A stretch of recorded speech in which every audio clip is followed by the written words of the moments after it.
Students हम लोग पढ़े थे मस्कुलर वीकनेस और पैरालिसिस, और हम लोगों ने कहा था कि हम इस पार्ट को बिल्कुल डिटेल में अब डिस्कस करेंगे। ठीक है, मस्कुलर वीकनेस और पैरालिसिस, इसके स्टार्टिंग वाले पैराग्राफ में कोई भी इतनी इंपॉर्टेंट बात नहीं लिखी हुई है। असल बातें इसकी शुरू होती हैं वीकनेस की, यहाँ जहाँ पर इससे कॉजेज डिस्कस किए हैं उससे पहले इंट्रोडक्शन में आपको सिर्फ डेफिनेशंस पता होनी चाहिए। अब हम पढ़ेंगे what is the difference between paralysis and paralysis. ठीक है, सबसे पहले पैरालिसिस बेसिकली क्या होता है, complete loss of the muscle work. ठीक है, कि कंप्लीट लॉस अगर हो गया हमारे पास फंक्शन का मसल के, उसको हम लोग क्या कह रहे होते हैं, दिस इज पैरालिसिस। अगर पार्शियल लॉस हो गया तो उसको हम लोग क्या कह रहे होते हैं, दिस इज पैरालिसिस। ठीक है, ये हमारे पास दो टर्म्स है जिसके दरमियान डिफरेंस जो है वो हमें पता होना चाहिए। This is what they have written, देखो उसने लिखा हुआ है complete loss of ability to contract is known as paralysis which I have told you, complete loss of the muscle work. ठीक है, और पार्शियल लॉस उसका पैरालिसिस कह रहे होते हैं। ठीक है, ये हमारे पास चीज़ें इसके अंदर हम लोगों ने बता दी डेफिनेशन। अब वो कहता है कि इस मसल वर्क के कॉजेज कौन कौन से हैं। ठीक है, अच्छा ये बिल्कुल आसान है, आप लोग बस उसका नाम याद कर लें। ठीक है, जो भी हमारे पास हेडिंग है उसके बाद आप लोगों ने ये याद कर लेना किसकी वजह से कौन सा पैरालिसिस कॉमन है।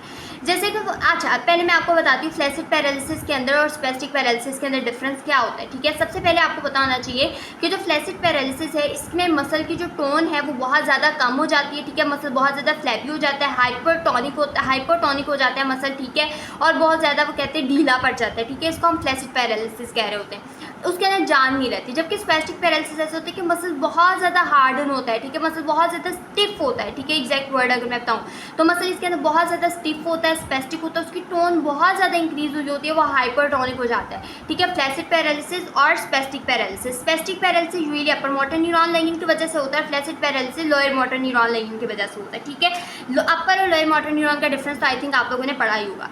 अब हमारे पास क्या आते हैं कॉजेज में, सबसे पहले वो उसने हमें बड़ी एक अच्छी हेडिंग्स की फॉर्म में उसने इसको बताया है, lesions that affects the anterior horn cells. हमको पता है एंटीरियर हॉर्न सेल्स स्पाइन के अंदर होते हैं, एफरेंट इंपल्सेस पहले एंटीरियर हॉर्न सेल्स के बाद जाती हैं और एंटीरियर हॉर्न सेल्स आगे से सारा पॉइंट पहुंचाकर जो है ना फ्लेक्स जाती है, यानी एंटीरियर हॉर्न सेल वो मेन पॉइंट है जहाँ पर इंपल्सेस जाए।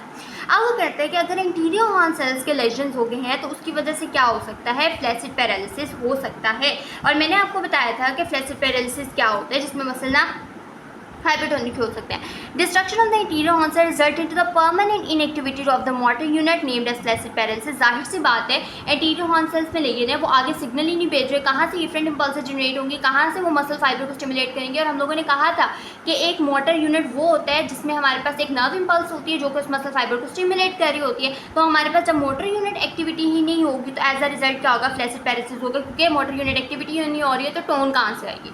Damage to these cells short of their destruction may increase their threshold for the extent in which they remain dormant। अच्छा, थ्रेशोल्ड इंक्रीज होने वाली बात ना आगे हमने री एजुकेशन में पढ़ी है तो ये मैं आपको वहाँ बताऊंगी। उसके बाद नंबर 2 पे हमारे पास आता है layers affecting the motor pathway. हमें पता है मोटर पाथवे दो होते हैं, एक ये कि हमारे पास स्टिमुलस पहले आएगा, स्पाइन तक जाएगा, फिर उसके बाद higher centres of the brain तक जाएगा और फिर हायर सेंटर से दोबारा हमारे पास इफेक्टेड ऑर्गन के पास आएगा। कुछ इस तरह का एक पाथवे है, ये आप एनाटॉमी में पढ़ेंगे। तो कहते हैं कि अगर अपर मोटर न्यूरॉन लेगिन हो गया उसकी वजह से स्पेस्टिक पैरालिसिस हो सकता है, और लोअर मोटर न्यूरॉन लेगिन है तो उसकी वजह से फ्लैसिड पैरालिसिस हो सकता है। ठीक है, लोअर मोटर न्यूरॉन लेगिन थे, सिग्नल गए ही नहीं, उसकी वजह से वहाँ पर टोन ही नहीं हुई, फ्लैसिड पैरालिसिस हो। स्पेस्टिक हो गया कि सिग्नल आ तो गई, उसकी टोन बहुत ज़्यादा मसल ने इंक्रीज कर दिया लेकिन वो टोन रिवर्स नहीं हुई। ठीक है, इसको हम कहते हैं स्पेस्टिक पैरालिसिस। इसके कॉन्सेप्ट को आपको इतना समझने की जरूरत नहीं है, बस आपको ना अपर और motor neuron lower motor neuron का पता होना चाहिए, पता होना चाहिए किसमें कौन सा पैरालिसिस होता है। This a very common point, रट लें इसको, lower motor neuron lesion flaccid paralysis LFC याद रख लें, और हमारे पास spastic paralysis upper motor neuron lesion से होगा। ठीक है, ऐसे आप याद रख सकते हैं, upper motor neuron lesion spastic paralysis.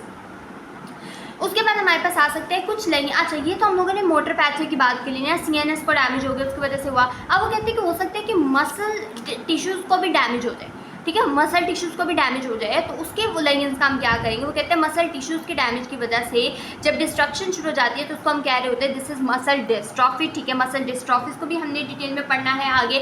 उसके बाद वो कहते हैं कि हमारे पास एक और होता है वॉल्कमैन इस्कीमिक कॉन्ट्रैक्चर। होता ये है कि मसल तक जब इस्कीमिया हो जाता है मसल का, वहाँ पर ब्लड सप्लाई ठीक नहीं रहती। ये भी आप कार्डियो में पढ़ेंगे, जब हम लोग पैथोलॉजी में पढ़ेंगे, वहाँ पर ब्लड सप्लाई ठीक नहीं रहती, उसकी वजह से उस मसल में कॉन्ट्रैक्चर बनना शुरू हो जाता है, मसल की शॉर्टनिंग, एट्रोफी होना शुरू हो जाती है, उसको हम लोग क्या कह रहे होते हैं, दिस इज वॉल्कमैन इस्कीमिया कॉन्ट्रैक्चर। ठीक है, इस्कीमिया का मतलब है वहाँ ब्लड सप्लाई नहीं थी, ऑक्सीजन नहीं था, जिसकी वजह से ये प्रॉब्लम हुई, और कॉन्ट्रैक्चर से मुराद ये है कि उसकी शॉर्टनिंग होना शुरू हो गई, मसल डिस्ट्रक्शन होना शुरू हो गई टिश्यूज़ की।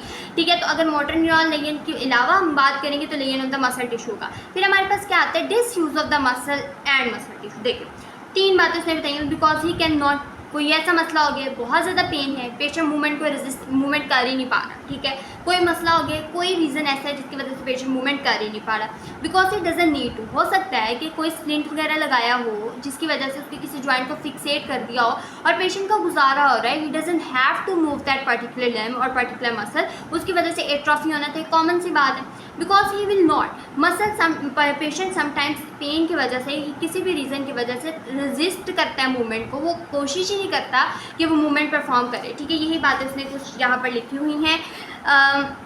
Because he cannot, as a contraction is inhibited by the pain or protective spasm and antagonist muscle, because it does not need to joint fixate as shrinkage की वजह से, और because it will not, some patient resist all effort to make them to sufficient muscle contraction to prevent disuse atrophy। तो इसके अंदर बिल्कुल भी कोई मुश्किल बात नहीं थी। अच्छा, उसके बाद हमारे पास सब अदर कॉन्स्टिट्यूशनल डिजीजेस हैं, जैसे रूमेटॉइड आर्थराइटिस है, उसकी एक हमारे पास प्रॉपर्टी, रूमेटॉइड आर्थराइटिस हम सबको पता है ऑटोइम्यून डिसऑर्डर है, मसल का है। ठीक है, इसके अंदर जो है ना वो मसल में इन्फ्लेमेटरी रिस्पॉन्स होता है और उसकी वजह से प्रॉब्लम होती है।